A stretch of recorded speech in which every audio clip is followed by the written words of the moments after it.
Bom dia, pessoal. Vamos iniciar a nossa atividade avaliativa de História do quarto bimestre. Vamos lá? Fontes históricas são vestígios ou documentos históricos produzidos pelo ser humano desde os seus primórdios até os dias atuais, que trazem informações e respostas sobre fatos da história passada e atual. 1. A fotografia é uma fonte histórica que permite entender o momento retratado. Observe as fotografias a seguir. Elas representam o rio Tietê em São Paulo, na década de 1940 e nos dias atuais. Olha só como era e como ele ficou. Esse é o mesmo trecho, tá, pessoal? É a mesma região. Olha que triste, né? Vamos continuar. Compare as duas imagens e escreva duas diferenças que você encontra em cada uma delas, tá? B. Que fatores provocaram essas alterações ao longo do tempo? Por que aconteceu isso com o rio Tietê? Porque antes ele tinha uma margem, deu pra gente ver que tinha pessoas praticando esporte, né? Um esporte aquático nele. E por que ele sofreu essas mudanças? 2. Durante o bimestre, você aprendeu sobre os tipos de tempo, cronológico e histórico. Leia as tirinhas a seguir e identifique a qual tipo de tempo se referem. Em seguida, explique sua resposta. Quais são seus planos para esta primavera, Miguelito? Viver. Tão pequeno e já tão organizado. Então, o que é tempo histórico e o que é tempo cronológico? Tá?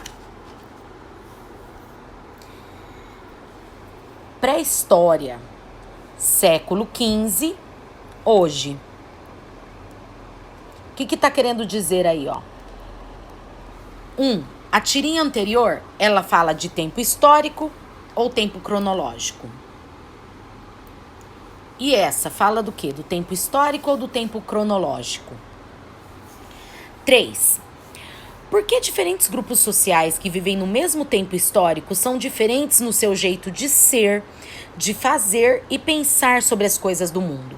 Lembra que durante as aulas eu falei, por exemplo, que nós vivemos de maneiras diferentes de uma tribo indígena que foi recentemente encontrada na Amazônia, que não sabe nada, que ainda vive das mesmas maneiras que os seus antepassados.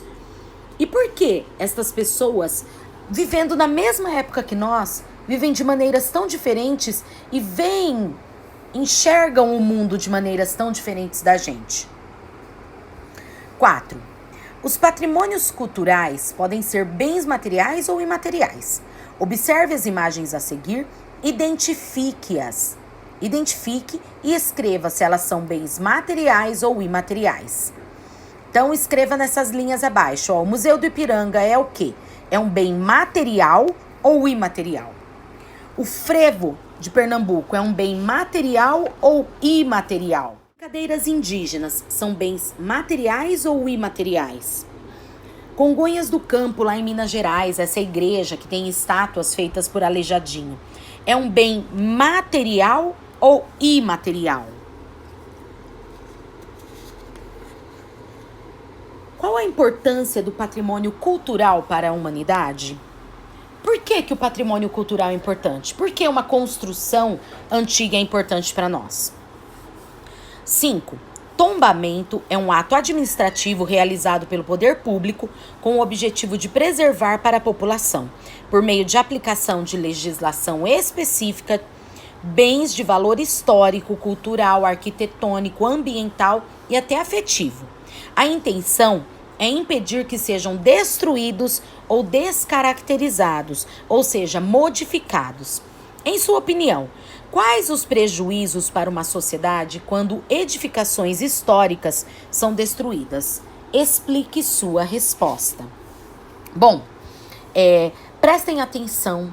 Se for necessário, repense, tente lembrar das nossas aulas para fazer a sua prova, tá? Não deem respostas sim ou não. Eu quero uma resposta com justificativa. Então, justifique a sua resposta. Não porque isso é um bem assim, assim, assim. Sim, porque é um bem imaterial ou é um bem material por conta disso, disso, disso. Não deem respostas curtas, certo? Pense em sua resposta. Você tem tempo. Não faça nada correndo, tá certo? Volto com correção de tarefa para você.